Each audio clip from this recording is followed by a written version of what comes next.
So you're on the fence. Dave, should I put down 3% or 5% or maybe even 10% when buying a home and using a conventional loan? There's a lot of things to think about going into it. And in this video, I'm gonna break down everything you need to know and to think about. But first,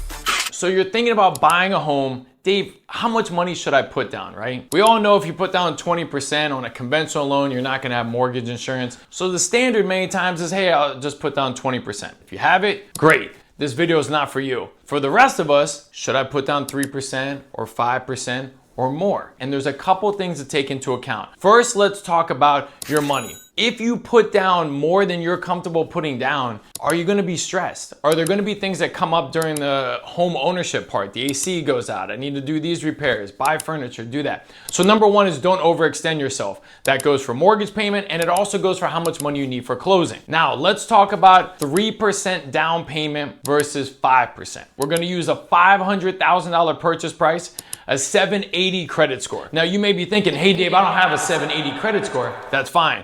Stick around for the end of the video where I give you a link to my video on how to save on your mortgage insurance, right? If you have lower credit score or higher debt ratio or whatever. But in this scenario, $500,000 sales price, 3% down, right? And this person has a 780 credit score. The monthly mortgage insurance, which gets factored into that down payment, right? It goes up or down based on your down payment, is about $113 a month.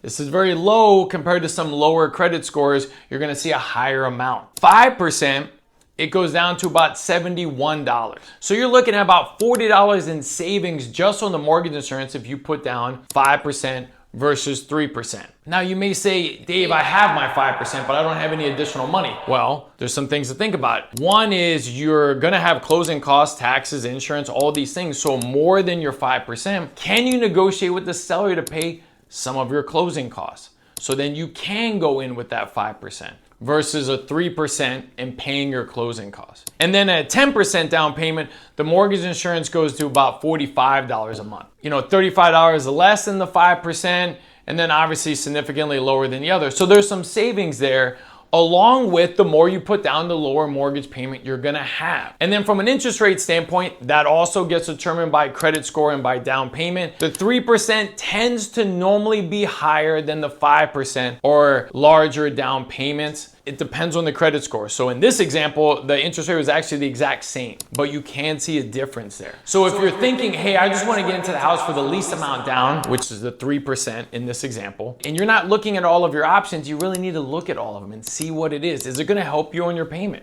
right? Is it gonna lower your payment a little bit with the lower mortgage insurance and the lower balance? So you really want to take into account a lot of topics when making that decision. What are you most comfortable with? And see the numbers. Ask the lender, hey, I want to see estimates for 3% down and 5% down, and maybe even 20% down. And then make your decision on what's most comfortable, the pros and cons. Ask your lender, hey, what do you suggest I do? What are some pros and cons? Help me out here. Let's go over some numbers. And that right there helps you at least have some information to decide which one works better for you. A 3%, a 5%, maybe even a 10%. Hope you found that information helpful. If you did, I'd love to be your lender, and stick around for this next video. You know, the one where I break down how you can save even more money on your monthly mortgage insurance. Thanks, guys.